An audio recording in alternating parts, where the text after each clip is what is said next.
Olá, hoje nós estamos aqui com o deputado Roberto de Lucena, ele que é um dos líderes da Frente Parlamentar Evangélica e autor do livro Fé, Trabalho e Esperança, e foi considerado o deputado mais atuante do estado de São Paulo. Deputado, como o senhor vê essa bancada de transição do governo Bolsonaro? Com muito bons olhos. Eu entendo que Bolsonaro, nesse momento, ele tem feito um movimento de transição muito coerente, muito lúcido, muito responsável, e os sinais que ele tem mandado para a sociedade são sinais positivos, que fazem com que as pessoas, assim como eu, tenham muita esperança neste próximo ano de 2019 e muita esperança nesse Brasil que nós desejamos todos ver nascer do meio das cinzas da crise que nós passamos e enfrentamos recentemente. Deputado, agora um assunto que não está sendo bem visto pela mídia, até por conta de um terrorismo que estão colocando em cima do assunto. O senhor é o responsável pelo projeto de lei que retira a embaixada de Tel Aviv para colocar em Jerusalém. Para o senhor, o que isso implica e quais serão as consequências com a política externa em relação aos países árabes? Veja, eu sou autor de uma indicação ao Executivo nesse sentido, da mudança da embaixada de Tel Aviv para Jerusalém. Mas além da indicação, eu fiz uma carta pessoal e levei ao presidente Temer, chamando a atenção do presidente Temer para a postura que o Brasil tem adotado em relação a Israel, sobretudo nos últimos anos. O Brasil tem um papel importante em relação a Israel. Você sabe que foi exatamente um brasileiro, gaúcho, o doutor Oswaldo Aranha, quem presidia a sessão da ONU quando a Assembleia Geral da ONU aprovou o nascimento do Estado de Israel.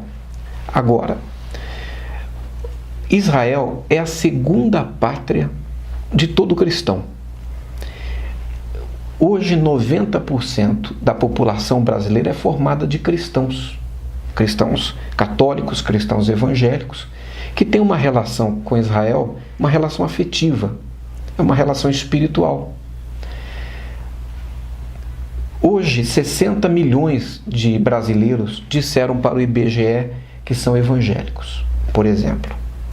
Todos os domingos, portanto, você tem 60 milhões de brasileiros sentados nos bancos das igrejas evangélicas em todo o país. Se os evangélicos do Brasil fossem um país, eles seriam o segundo país da América do Sul. Eles só perderiam em tamanho para o próprio Brasil. E o que é que se faz nesses cultos das igrejas evangélicas? Todas as músicas cantadas falam de Israel. Todos os salmos, todas as pregações que são feitas, a base dessas pregações usa como referencial Israel. Então, é muito importante que o governo brasileiro não faça política externa de costas para o seu povo, de costas para a sociedade brasileira. E o povo brasileiro não foi chamado pelo governo ou pelos governos anteriores a opinar em relação à política externa brasileira com respeito a Israel. Então, chamei a atenção da presidenta Dilma, quando estava no exercício do seu mandato para isso. Chamei a atenção do presidente Temer. No entanto, eu fui uma voz que clamou no deserto. E agora, felizmente, nós temos encontrado eco no governo que tem demonstrado toda a disposição, o governo Bolsonaro, de um alinhamento maior, de uma aproximação maior nas relações de Brasil e Israel. Falando em governo Bolsonaro, saiu na grande mídia que a bancada evangélica está magoada por ele não ter colocado Magno Malta no ministério. Isso é verdade? Primeiro, quero falar sobre Magno Malta, um senador de muito prestígio, que demonstrou uma grande liderança e que é um homem de posição, é um homem de posições. Claro que a bancada evangélica, toda ela, tem um grande apreço pelo Magno Malta.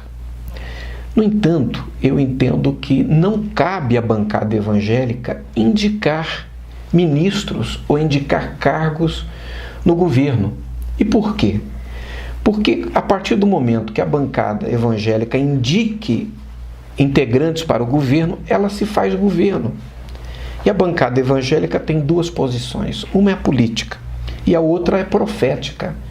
Ela é uma bancada de missionários que são pró-vida, que são pró-família e que estão lá em função de uma agenda. A bancada evangélica nunca será a base do governo, ainda que a maioria dos seus membros sejam base do governo. A bancada evangélica, ela é independente e ela certamente estará respaldando e apoiando o Bolsonaro, não é porque tenha cargos no governo, mas porque ela é essencialmente patriótica, ela é nacionalista, ela defende a família e ela identifica em Bolsonaro a resposta dos seus anseios neste ano em que ela foi um fronte de resistência, ela foi uma trincheira de resistência dos costumes que defendemos, da família, dos valores que acreditamos. Foi a bancada evangélica quem se levantou lutando contra a ideologia de gênero, a favor da família tradicional. Então, neste momento, quando ela vê Bolsonaro comprometido com essa agenda no governo, como chefe do Poder Executivo, ela tem que apoiá-lo. E ela deverá apoiá-lo por esses fatores, e não porque tem cargo no governo, mas porque Bolsonaro é resposta de orações, porque Bolsonaro ele tem um compromisso com essa agenda que levou o Brasil a elegê-lo como seu presidente, e ele tem sido muito coerente com tudo aquilo que ele pregou ao longo dos seus mandatos, ao longo da sua carreira política e durante a campanha política, a campanha eleitoral. Então, na verdade, quando se falar da bancada evangélica, qualquer um dos membros da bancada evangélica deve estar respaldado com uma consulta a toda a bancada. É muito ruim que qualquer pessoa fale em nome da bancada que não seja o seu presidente e que não tenha efetivamente acontecido uma consulta a toda a bancada evangélica, o que de fato não aconteceu. Então, não existe guerra contra Bolsonaro, a bancada evangélica estará respaldando e apoiando Bolsonaro enquanto ele se mantiver pró-família, pró-vida, enquanto ele se mantiver nos compromissos que ele tem sinalizado em favor de um Brasil mais justo, de um Brasil ético, de um Brasil que esteja disposto a vencer a corrupção. Mesmo porque a bancada evangélica foi uma das primeiras a apoiar o Bolsonaro, né? Quando ele começou a sinalizar que queria ser presidente, a bancada evangélica deu muito suporte para ele, né, deputado? A bancada evangélica, desde o momento em que Bolsonaro se apresentou como alguém que tinha disposição de se apresentar à nação representando, incorporando esses princípios, essas premissas da defesa de vida, da família, dos valores que nós acreditamos para a sociedade, ela esteve ao lado de Bolsonaro. Então não seria neste momento inteligente, lúcido, responsável que houvesse qualquer tipo de estremecimento. Pelo contrário, eu entendo que a bancada evangélica será uma das grandes forças de apoiamento do governo Bolsonaro no Congresso Nacional. Deputado, falando em família, o STF faz um ativismo judicial para liberar o aborto até a 12ª semana, mesmo o feto sendo saudável, não fruto de estupro nem nada. Eles simplesmente querem dar o direito da mulher de matar uma vida. O que o senhor acha desse ativismo do STF? Horroroso, abominável. Primeiro que o STF tem sido empurrado, às vezes, por um conjunto de circunstâncias para invadir a competência do Legislativo. Legislar é competência do Legislativo. Se um dos ministros, pelos quais eu tenho muito respeito, desejar efetivamente legislar, eu acho legítimo. Agora, entendo que ele precisa pedir exoneração do seu cargo e vir disputar a eleição, disputar o voto, e, apropriado de um mandato popular, ir ao Congresso Nacional, fazer a defesa das suas teses e apresentar a sua proposta, defender e convencer os seus pares. Eu entendo que a competência de legislar é do Congresso Nacional, e eu desde já devo renovar aqui as minhas convicções, sou absolutamente contrário a esse movimento para se legalizar o assassinato. Porque aos 3 meses de vida, uma criança, ela não vai formar mais nada, ela está toda formada, ela vai apenas desenvolver-se. Se o Brasil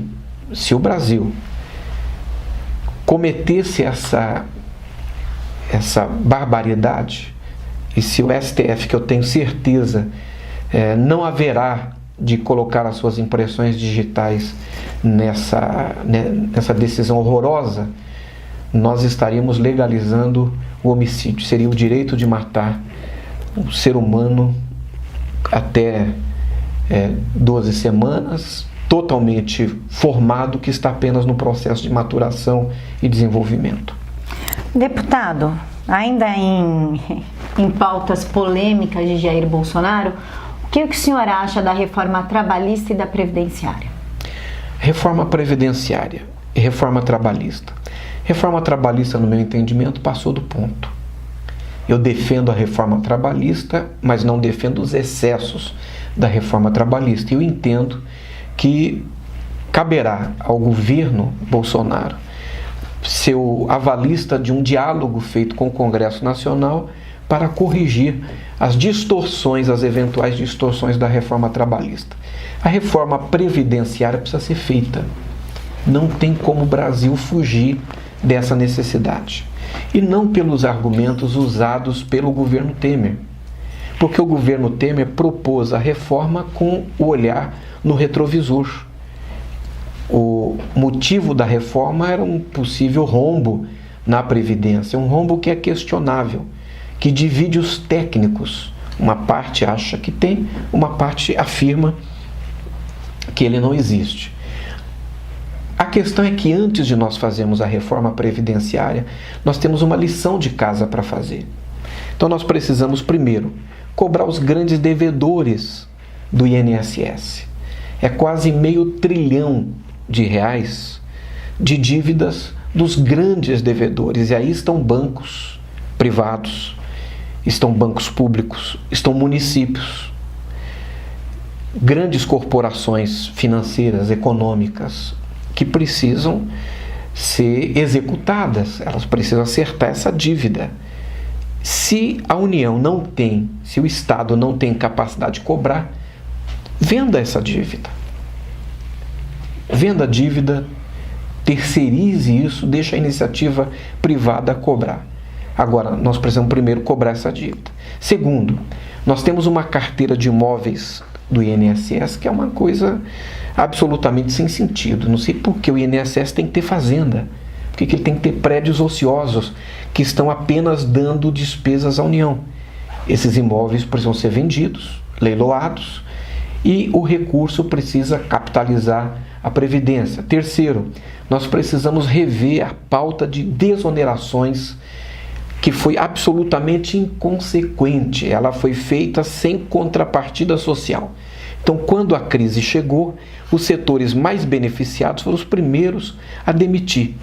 Nós precisamos rever a pauta de desonerações e prestigiar os setores que têm o compromisso de dar contrapartida social. A outra coisa, nós precisamos discutir a desvinculação de receitas da União, que hoje está em 30% e que exerce uma pressão sobre a Previdência. E um outro fator a ser considerado é o número de desempregados. Naturalmente, se você tem quase 14 milhões de desempregados no país, são quase 14 milhões que não estão pagando a Previdência. Tudo isso incide em pressão sobre a Previdência Social. Mas, embora eu entenda que a Previdência urbana, ela não é deficitária. A Previdência rural, ela é deficitária. Mas é possível fazer uma discussão para que essa Previdência rural ela seja alocada, por exemplo, na assistência social, de onde nós devolvemos recurso para o Tesouro a cada ano. Uma outra coisa importante de se colocar aqui. Se há um déficit em função de todo esse conjunto de coisas que eu falei, nós precisamos olhar para frente e entender que hoje nós somos 30 milhões de brasileiros com 60 anos ou mais.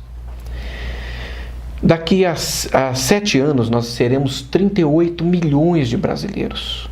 Em 2050 nós seremos 60 milhões de brasileiros com 60 anos ou mais. A pirâmide está invertendo a sua base. Então nós precisamos fazer a reforma da Previdência por causa do futuro, para garantir que o que aconteceu na Grécia não aconteça aqui, para garantir que todos os aposentados e aqueles que são beneficiários do sistema continuem recebendo seus benefícios.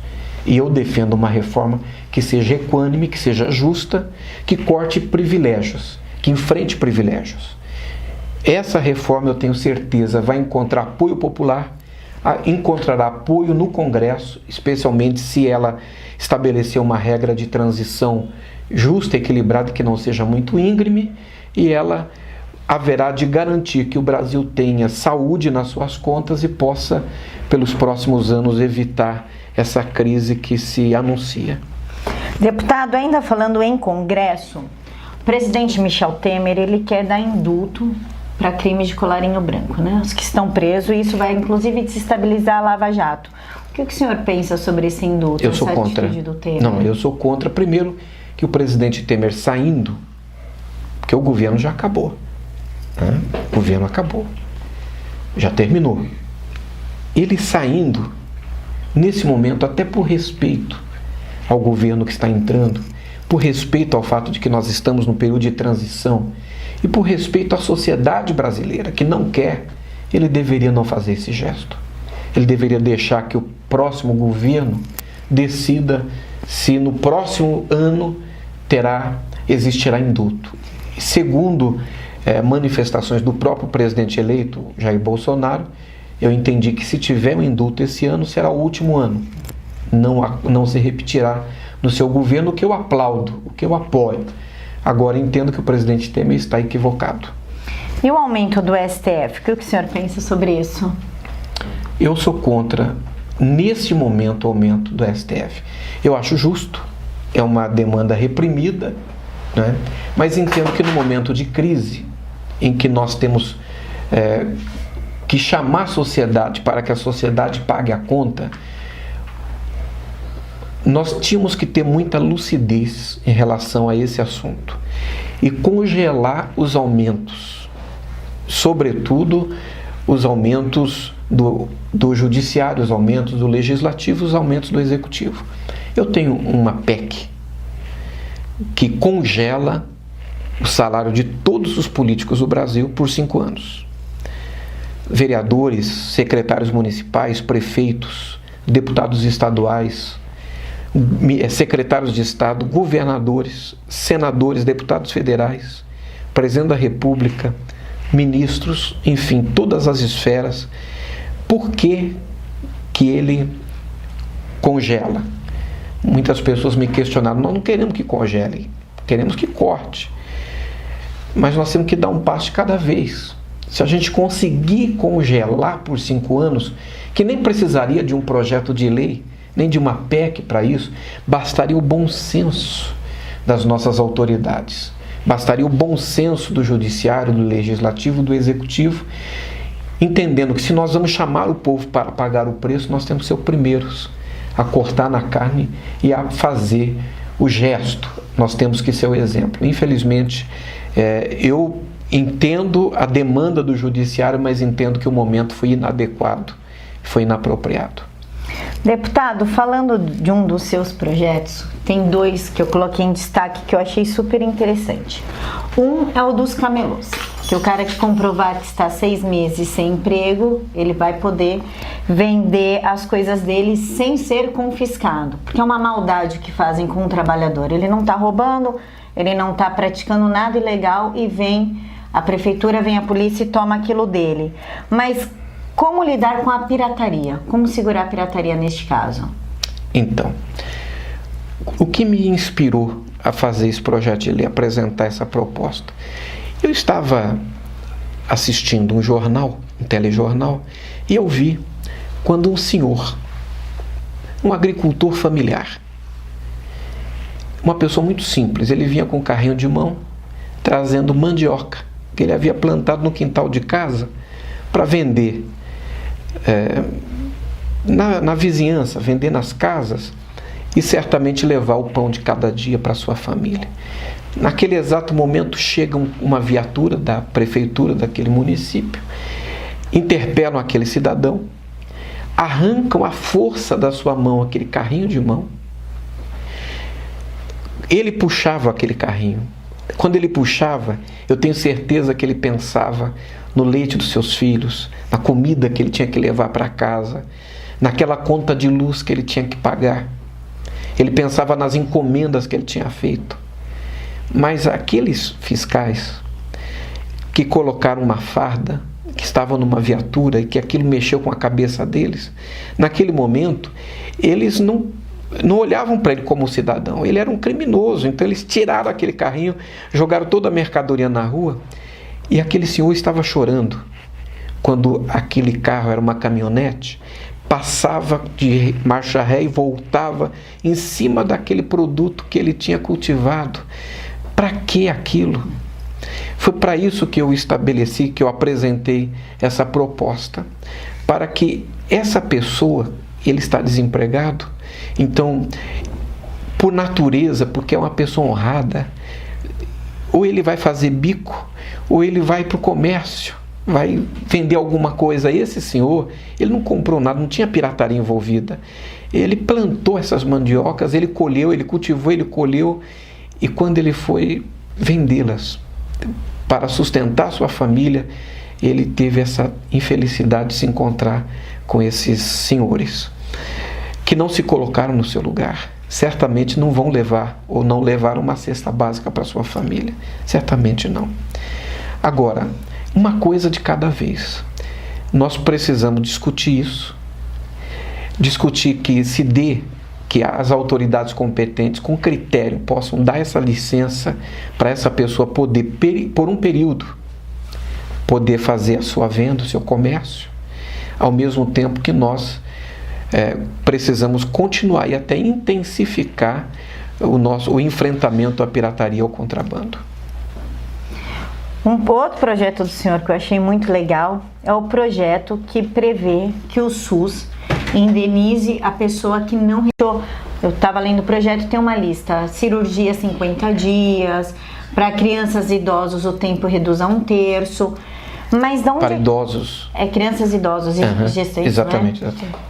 Mas de onde é que vai sair o dinheiro da indenização? Do Sistema Único de Saúde, do SUS. Mas não é dinheiro público? É dinheiro público.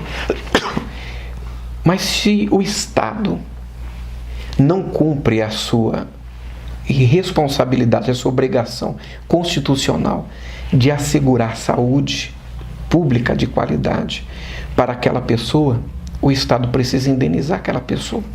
Porque o Estado é implacável em cobrar o imposto. Isso é mesmo. Camila, nós trabalhamos hoje quase 5 meses do ano para pagar impostos. Você trabalha quase que de janeiro a maio só para pagar imposto. Eu também. Os cidadãos desse país todos. Agora, o Estado é implacável para cobrar. Ele cobra o cidadão, ele cobra a empresa. Na empresa ele é o sócio majoritário. Mas da mesma forma que ele é implacável para cobrar, ele precisa ter responsabilidade em devolver o serviço público. Então o que acontece? A saúde, por exemplo. Nós temos problemas graves, problemas crônicos. É só você dar uma volta comigo nos hospitais, e eu faço isso em Brasília, aqui em São Paulo, e você vai ver nos corredores dos hospitais macas que são enfileiradas de pacientes que estão aguardando uma vaga na enfermaria. Você vê pessoas que estão esperando meses e às vezes anos para fazer um exame. Então, o Estado precisa perseguir a eficiência. O Brasil não é um país eficiente. A busca da eficiência nunca foi o nosso compromisso. Nós devíamos ensinar a eficiência desde o primário. Durante todo o tempo escolar, nós devíamos ensinar a eficiência e trabalhar a eficiência. Os problemas que nós temos na saúde não são todos por falta de recurso, até porque nós temos dinheiro para cuidar da saúde do nosso país. Temos recurso. Mas grande parte dos problemas é falta de gestão e falta de eficiência. Agora, se o Estado tiver que colocar a mão no bolso para começar a indenizar os pacientes, os cidadãos que se tornaram pacientes e ninguém fica doente porque quer, e que deixaram de receber a atenção devida do Estado, então o Estado vai começar a cobrar dele, a cobrar dos seus servidores, a cobrar dos seus quadros, que inclusive a atenção a esse cidadão seja uma atenção maior. Falando ainda em serviço público, deputado, a nós, mães, pais, estamos sofrendo um pouquinho com a doutrinação nas escolas. Embora muitos neguem, existe. Tanto que existe a CPI da doutrinação escolar. Os professores transformaram as escolas em um quartel de militância. A nós, em um ranking de 40 países, em qualidade de ensino, nós estamos em 39. Só estamos acima do México. O que o senhor acha da doutrinação da escola, dentro das escolas, os professores militantes, e como é que o senhor vê a implantação do escola sem partido? Na verdade, não é escola sem partido, é uma escola sem censura. Não vai poder usar partidos políticos. Vai ter que apresentar os dois lados, a verdade nua e crua, sem enaltecer muito um ou endemonizar muito o outro lado. O que o senhor acha desse projeto e o senhor aprovaria? Claro, eu defendo escola sem partido. Eu fico preocupado às vezes com alguns excessos, como por exemplo, nesse último relatório, há um cartaz que deve ser aficionado nas salas de aula, dizendo ao professor o que ele não pode fazer. Eu acho isso uma bobagem. Até isso, inclusive, desvia o foco do principal. Acaba se polemizando demais e desvia o foco do principal. E o que é o principal? O principal é nós acharmos um equilíbrio entre dois direitos. O primeiro, que é o direito de cátedra, que é o direito do professor de ensinar. E que é um direito fundamental para a construção da nossa civilidade, para a construção da nossa cidadania. É um direito fundamental. Qual é o outro direito que nós temos que equalizar com esse direito?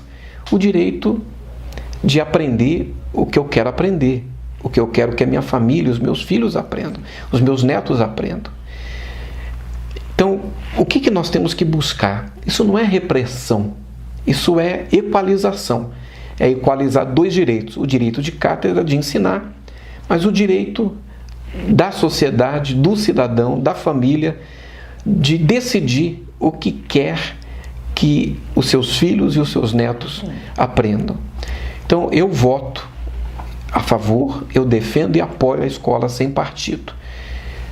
Eu tenho a expectativa de que essa semana, quando será fechado o relatório, esse relatório evite os excessos, porque eles desviam o debate para a periferia. É uma coisa totalmente sem importância.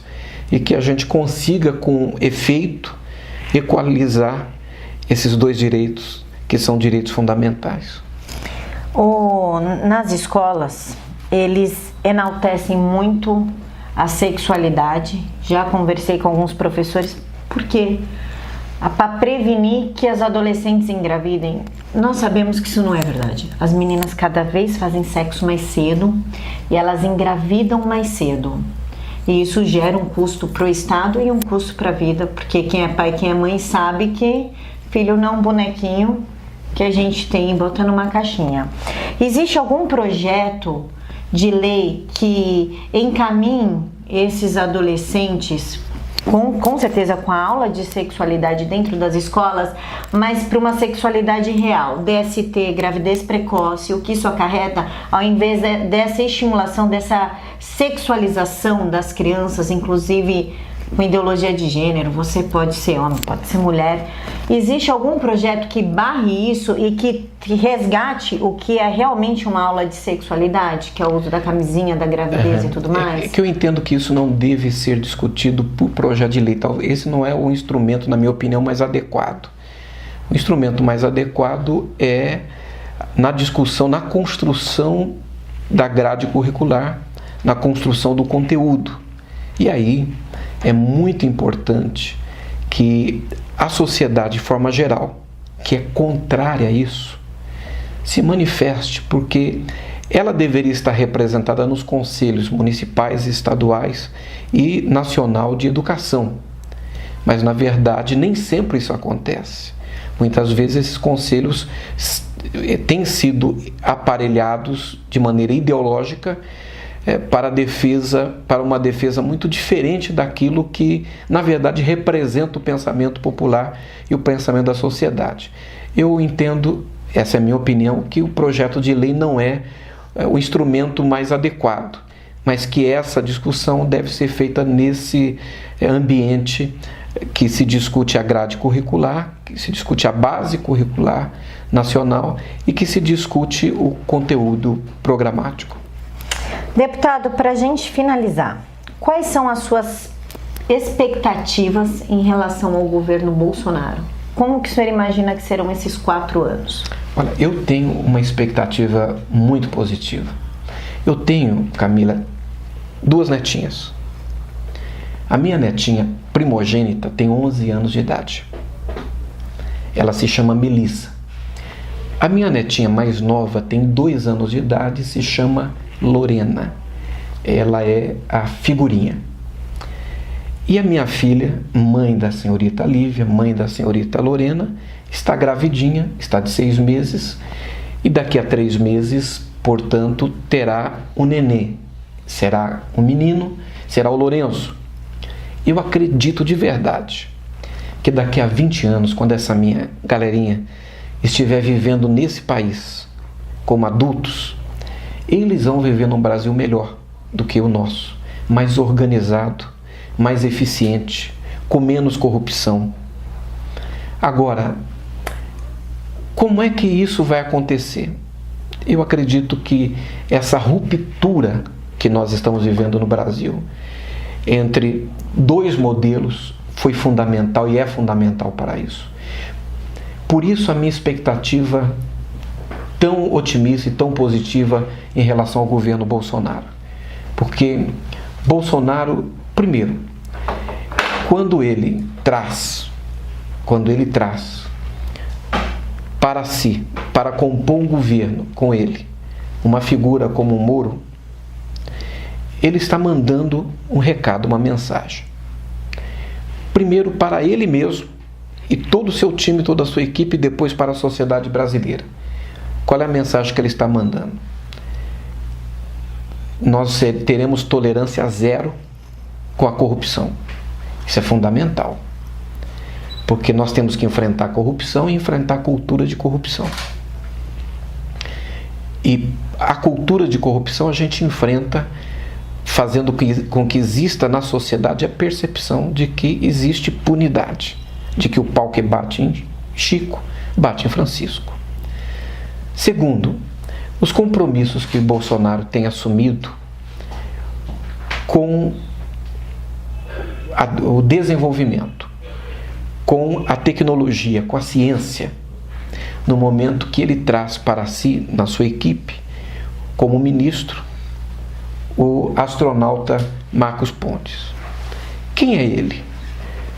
É um brasileiro de um currículo extraordinário, um grande brasileiro, um dos melhores currículos do Brasil, um quadro absolutamente técnico e que vai dar um salto nesta área de tecnologia no Brasil, de ciências e tecnologia, que eu acredito numa rapidez, numa velocidade que nós não tivemos antes, nós não experimentamos antes.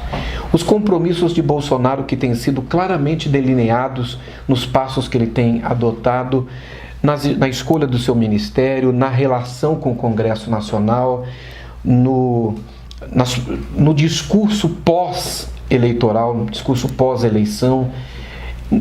Nesse momento, todos os passos, todas as decisões que têm sido tomadas por Bolsonaro têm me confortado muito, me animado muito, e certamente ele terá em mim, no Congresso Nacional, enquanto ele estiver comprometido com essa linha que ele tem adotado e que é uma linha que motiva, que inspira.